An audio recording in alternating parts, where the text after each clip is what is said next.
Middle east में संकट अब बस दहक रहा है। एक नया सुप्रीम लीडर घायल, हजारों मौतों और युद्ध की आग फैल चुकी है। क्या यह क्षेत्र कभी पहले जैसा शांत रहेगा? हवा में डर और तनाव घुल चुका है। ईरान, अमेरिका और इजरायल के बीच टकराव अब नए स्तर पर पहुंच चुका है और हालात लगातार बिगड़ रहे हैं। मिडिल ईस्ट में हालात पहले से कहीं ज्यादा तनावपूर्ण हैं। युद्ध की आग फैल चुकी है और अब ईरान के नए सुप्रीम लीडर मुश्तबा खामेनेई घायल होने की खबर सामने आई है। अमेरिका और इजरायल के हमलों के बाद ईरान ने आरोप लगाया है कि यूरोपीय देश युद्ध की परिस्थितियां पैदा कर रहे हैं। आइए आपको हर पहलू विस्तार से बताते हैं। ईरान के विदेश मंत्रालय के प्रवक्ता इस्माइल बाकाई का कहना है कि यूरोपीय देश ने अमेरिका और इजरायल द्वारा ईरान पर हमले और युद्ध के हालात पैदा करने में मदद की है। साथ ही ईरान ने अमेरिका पर आरोप लगाया है कि वह उनके तेल भंडार पर कब्जा करना चाहता है और देश को बांटने का प्रयास कर रहा है। रूस के राष्ट्रपति व्लादिमीर पुतिन ने मुश्तबा खामेनेई को बधाई देते हुए कहा कि वे अपने पिता का काम पूरा करेंगे। इस बीच चीन ने कहा कि यह ईरान का आंतरिक मामला है, लेकिन मिडिल ईस्ट में संघर्ष अब और गहरा होता जा रहा है। अमेरिका, इजरायल और ईरान के बीच जारी युद्ध में अब तक ईरान में 1332 से ज्यादा लोग मारे जा चुके हैं, जबकि सैकड़ों घायल हैं। अमेरिका 8 मौत 18 घायल, इजरायल 13 मौत 2000 से ज्यादा घायल, लेबनान 394 मौत 1000 से ज्यादा घायल। Iraq, Kuwait, Bahrain, UAE, Oman, Saudi Arabia और कतर में भी सैकड़ों लोग घायल हुए हैं।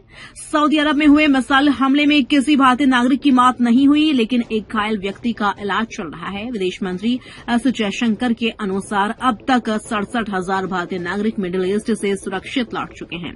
ईरान में लगभग 216 घंटों से इंटरनेट सेवाएं बाधित हैं। साइबर निगरानी संस्था नेटब्लॉक की रिपोर्ट के अनुसार ईरानी नागरिक वैश्विक इंटरनेट से लगभग कटे हुए हैं। इस तरह की इंटरनेट ब्लैकआउट स्थिति युद्ध के बीच बड़ी चिंता का विषय बन गई है।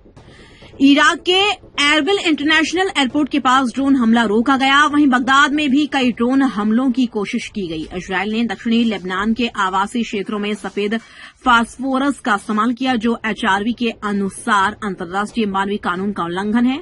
लेबनानी स्वास्थ्य मंत्रालय ने बताया कि तैर अल दब्बा में हुए हमले में कम से कम 3 लोग मारे गए और 15 घायल हुए।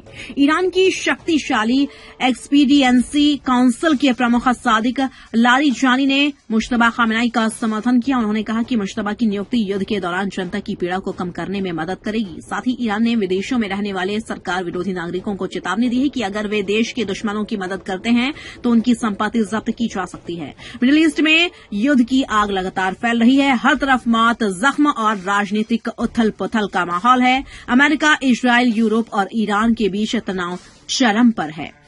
हम इस स्थिति पर लगातार नजर रखेंगे और हर नई जानकारी आपके लिए लाएंगे। युद्ध की आग मिडिल ईस्ट को जला रही है और हर नई खबर के साथ सवाल और गहराता जा रहा है। क्या कभी यह क्षेत्र स्थिर होगा या संघर्ष और भयंकर रूप ले लेगा? मृत्यु, जख्म और भय के बीच मिडिल ईस्ट की कहानी अभी खत्म नहीं हुई है। जंग, राजनीति और मानव पीड़ा के इस बीच एक बात साफ है, मिडिल ईस्ट की हालात अब किसी के लिए भी अप्रत्याशित है। इस युद्ध के बीच सवाल ये है, क्या मिडिल ईस्ट कभी स्थिर हो पाएगा या ये संघर्ष और गहराता जाएगा?